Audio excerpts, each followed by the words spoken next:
el crecimiento de la OCDE debería ser un crecimiento controlado, ¿no?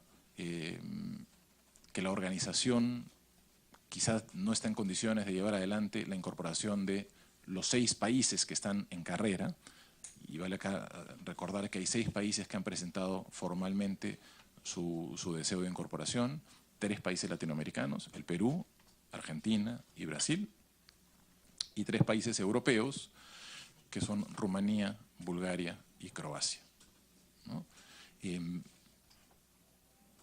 Entonces hay una visión, diría yo, más conservadora de algunos países miembros que quisieran que el crecimiento de la organización se diera de manera más espaciada y que se invitara quizás a 1 o 2 países. Hay otro extremo que cree que la organización sí puede tramitar y gestionar la incorporación de los 6 candidatos, sujeto seguramente a un tipo de secuencia. Y diría yo que entre esos extremos es que se ha dado la discusión en los últimos meses, ¿no? Tratando de encontrar mecanismos que permitieran acercarlos de tal forma que la decisión que toma la OCDE, que no es una decisión, es una decisión que se toma por consenso, es decir, en la medida en que, no es que tengan que votar todos a favor, lo que quiere decir es que nadie debe objetar una candidatura, ¿no? En la medida en que no haya una objeción, se toma esa decisión. Pero todavía no nos encontramos en ese momento, ¿no? Las posiciones han ido acercándose y el trabajo ha seguido haciéndose, pero todavía no se ha tomado una decisión. Hay una nueva sesión el 8 y una nueva sesión, creemos la última del año, el 14 de diciembre. Si no se tomara una decisión ahí, tendría que llevarse al próximo año. Sin perjuicio de eso, hay un trabajo permanente que sigue haciéndose y que está en proceso, que es el trabajo técnico, ¿no? Nosotros sabemos como país que en el momento en el que nos inviten, va a ocurrir 2 cosas. Lo primero es que la OCDE va a desarrollar lo que ellos llaman la hoja de ruta. Nos van a decir, sobre la base de toda la información que tenemos del país, y ellos conocen muy bien todo lo que se ha hecho, creemos que ustedes deben pasar por la aprobación de 23 o 25 o 20 comités. Cada uno de esos comités son muy técnicos y nos dirán, ese es el camino que tienes que seguir. Ese documento toma entre 1 y 2 meses de preparación. Y luego, la siguiente acción que le corresponde hacer al país es hacer el memorándum inicial, que es sobre la base de esa primera indicación, esa hoja de ruta que presenta la OCDE. Lo que tenemos que hacer es determinar qué tan cerca, qué tan lejos, cuál es el grado de cumplimiento que tenemos respecto de los estándares que la OCDE ha fijado. Afortunadamente para nosotros, hemos avanzado más que otros y parte de los argumentos que han sido utilizados en estas reuniones han sido precisamente esa. El Perú no aspira a ser miembro de la OCDE solamente por ser invitado. Nosotros creemos que tenemos la posibilidad, sobre la base de la experiencia en tantos frentes que tenemos, de contribuir activamente, y por eso la aspiración es ser miembro de la organización. Y a diferencia de otros países, el grado de avance que tenemos hace que también seamos un candidato que va a significar un menor peso en este proceso de vinculación. Un candidato más ágil, un candidato en mejor estado y que va a poder llevar seguramente el proceso más rápido y con menores costos para la organización.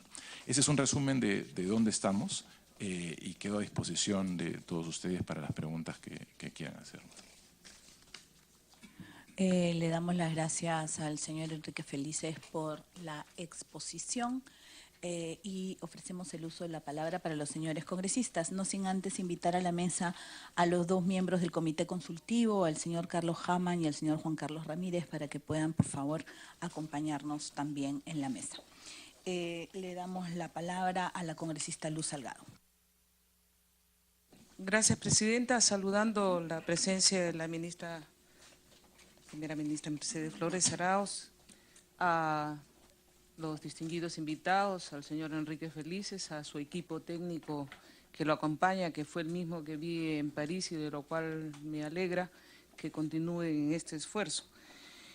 En principio quiero decirles que agradezco esas palabras de reconocimiento, pero creo que esto es una obligación, no solamente del Congreso, sino del Ejecutivo, de sostener y garantizar el hecho de que políticas públicas que puedan beneficiar a todo el país puedan tener un reconocimiento, pero también un perfeccionamiento a través del intercambio de experiencias.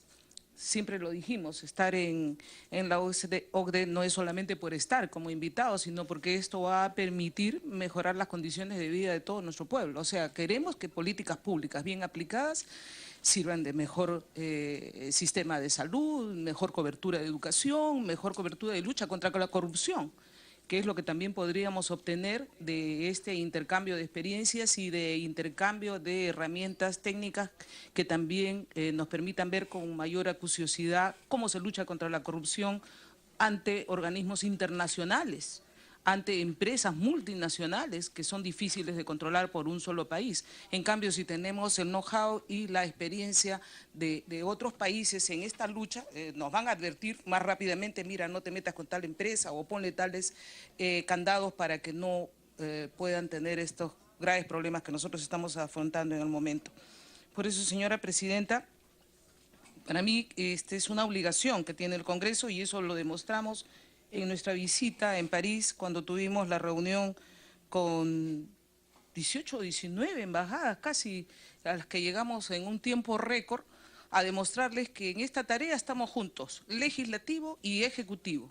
¿Y por qué estamos juntos? Porque este es un esfuerzo que iniciamos con el cambio de las estructuras mismas del Estado en los años 90 y que me da mucho gusto que lo reconozcan ahora, porque muchas veces esto ha sido tapado y lo vengo escuchando desde París y ahora lo vuelve a decir Enrique Felices, que esto es una reforma que viene de hace 25 años de esfuerzo de nuestro país para poder tener realmente una política macroeconómica y fiscal ordenada, es decir, no gastar más de lo que nos ingresa y mantener los índices macroeconómicos que no nos lleven a nosotros a un desastre. Es por eso que peleamos tanto, y ustedes de la Comisión de Presupuestos, señora Presidenta, de respetar los indicadores macroeconómicos dentro de nuestros presupuestos, porque esto nos sirve como aval también para presentarnos ante la OCDE. Por eso que estamos juntos y yo me alegro que sigamos en esta tarea. Tengo preocupación, y lo dije antes de que ustedes ingresaran, porque después de tanto esfuerzo veo que ahora tenemos adversarios, por no decir enemigos, que están dirigiéndose directamente ante el señor Gurría para fin de que nosotros no ingresemos, como es estos representantes de fondos supuestamente de pensiones, los que habrían adquirido bonos agrarios que realmente tuvieron una controversia, porque también en hubo un problema en el Tribunal Constitucional, no nos olvidemos. Hubo un gran problema en el Tribunal Constitucional en cómo se dio este vuelco en la resolución y hoy día estamos pagando las consecuencias.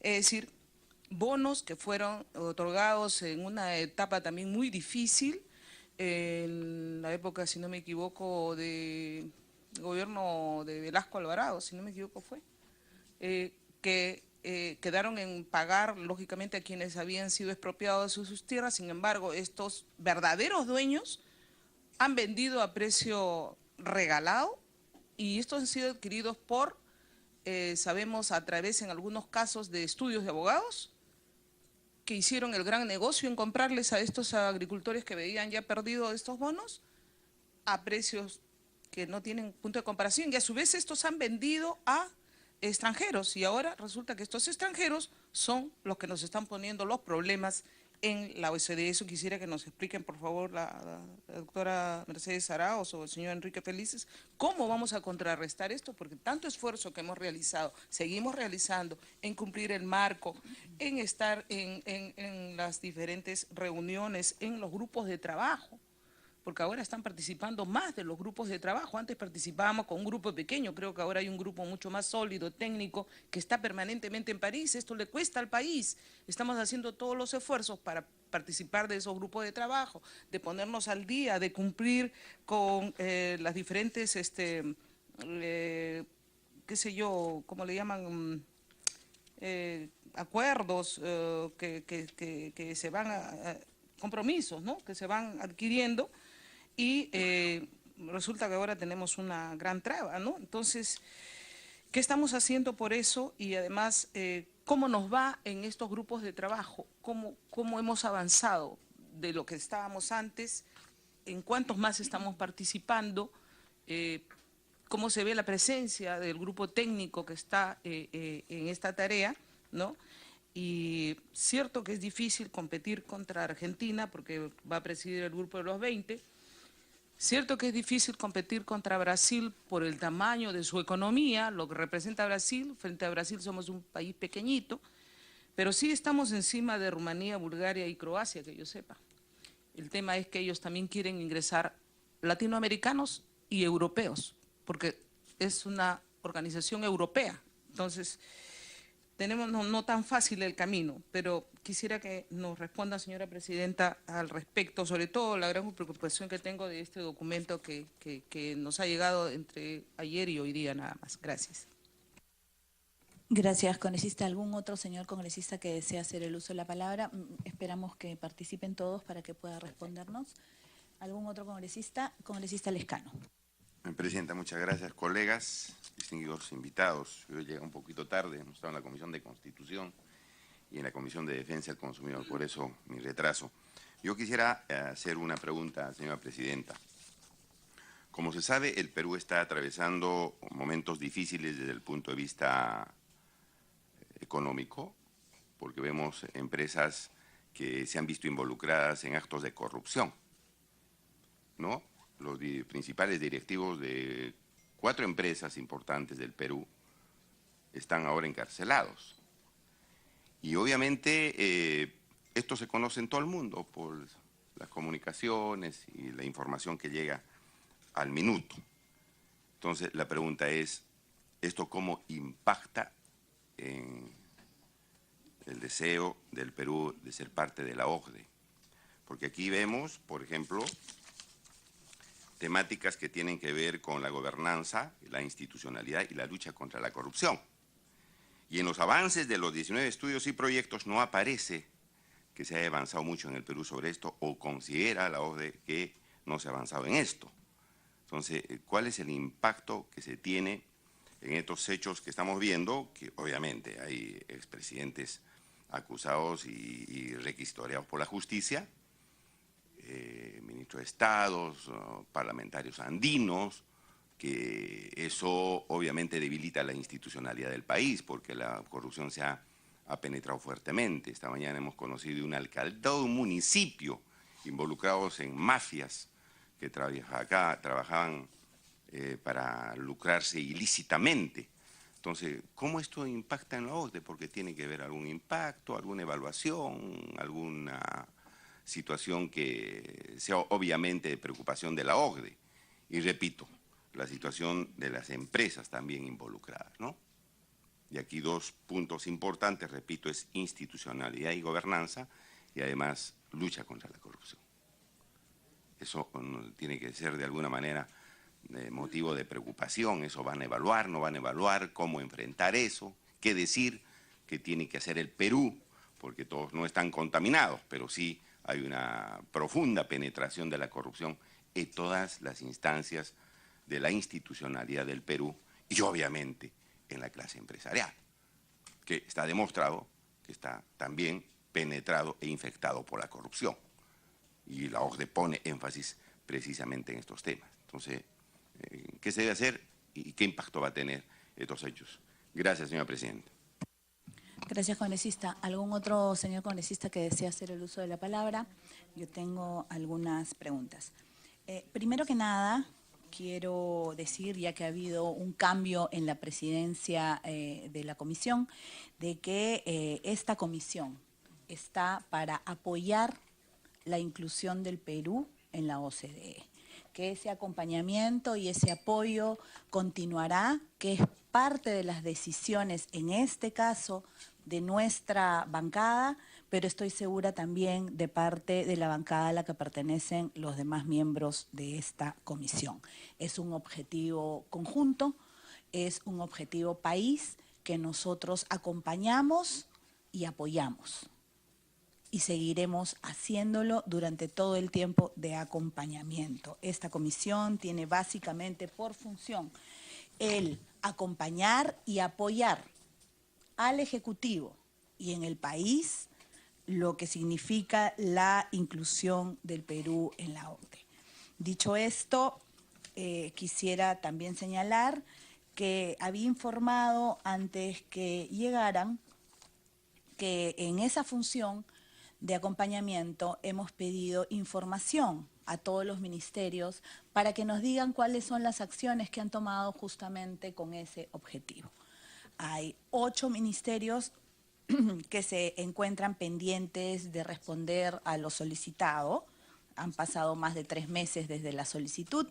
Así que les pediría que como parte del Ejecutivo, a la señora Premier, pueda efectivamente decirles a estos ministerios que envíen la solicitud requerida. Es el Ministerio de Defensa, el Ministerio de Justicia, el Ministerio de Economía, el Ministerio de Agricultura, el Ministerio de Energía y Minas, Comercio Exterior, Medio Ambiente y Educación.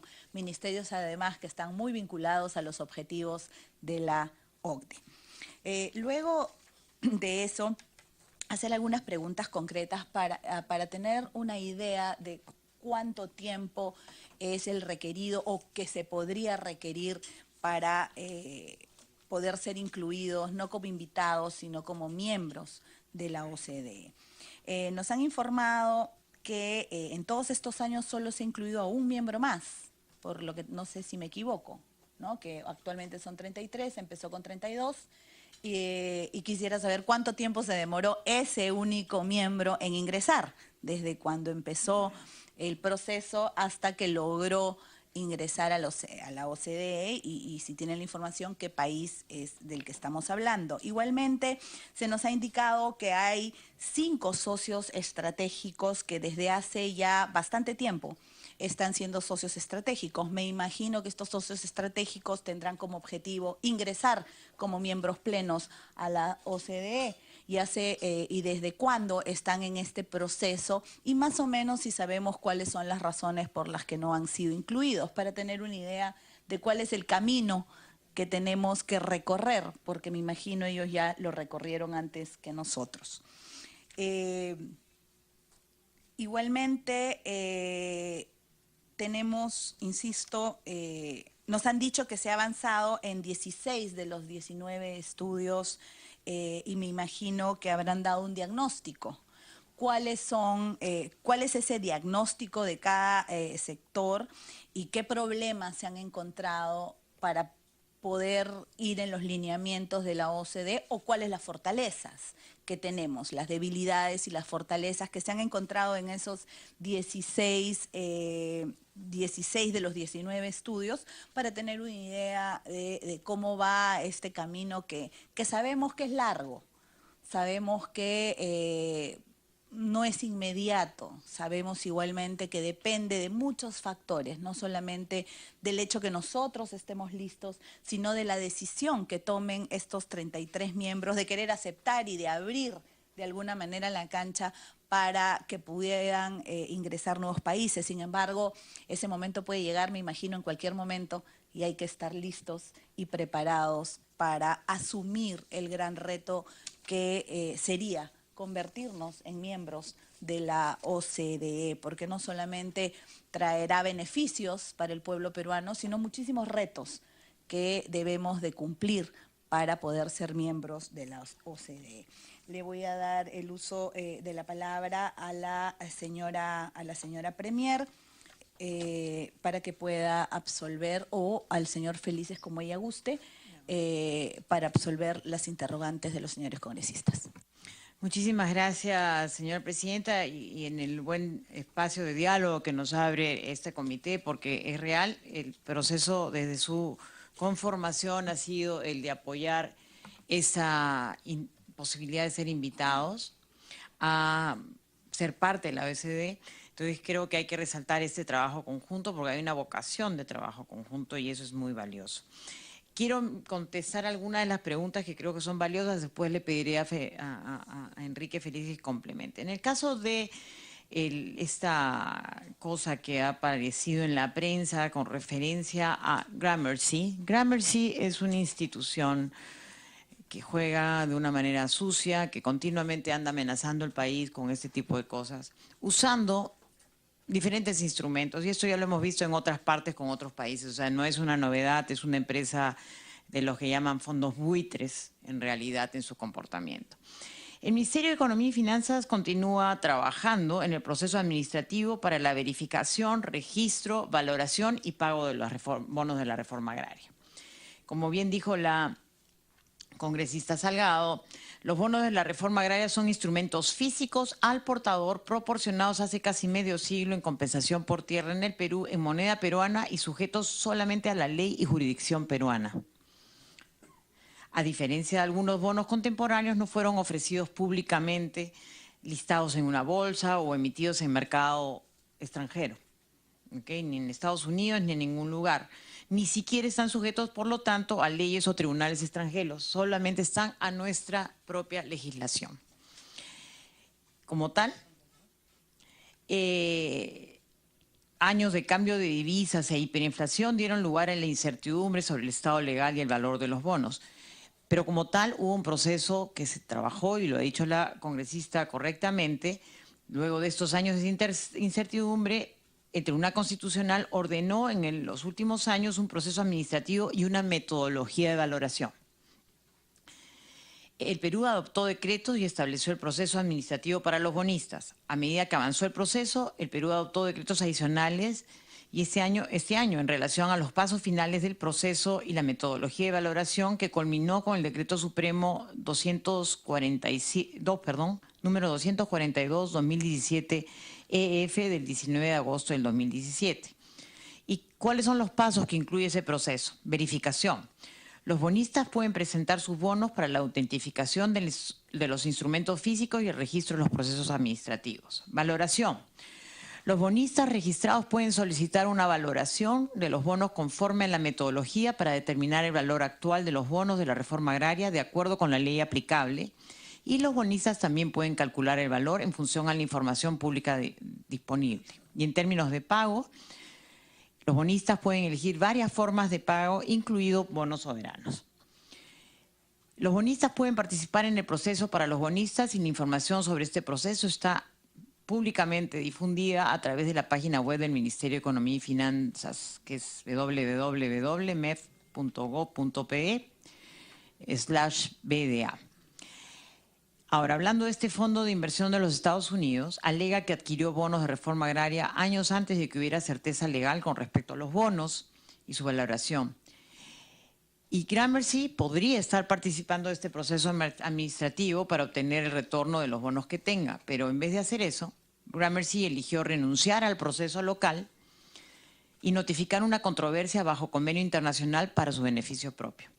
Busca una ganancia inesperada que la prensa financiera estima constituiría un rendimiento de más 4.000%. El Perú presentó una respuesta preliminar muy contundente que indicaba las graves deficiencias del caso mientras también ha participado y permanecido abierto a las consultas contempladas en el tratado. Después de 18 meses no se ha establecido un tribunal y el caso no ha avanzado. El Perú tiene un récord excepcional de controversias de inversión y confianza en su posición. Siempre hemos ganado en este caso y hasta ahora no hemos tenido ningún problema en las controversias internacionales respecto a cosas por el estilo. Lo que pasa es que esta institución ha comenzado a hacer una campaña negativa. Y en vez de recuperar a través de un proceso administrativo y avanzar su caso bajo el convenio, ha continuado haciendo esta campaña negativa con lobistas pagados y manipulación en los medios de comunicación. Según se ha reportado extensamente en la prensa, con el objeto de obligar al Perú a ignorar la ley aplicable y hacer pagos exorbitantes. Sus ataques han sido planeados para coincidir con eventos importantes y noticiosos para perjudicar al Perú, como se ha documentado anteriormente. La campaña negativa no ha afectado a la reputación de Perú como un soberano fiscalmente responsable. Los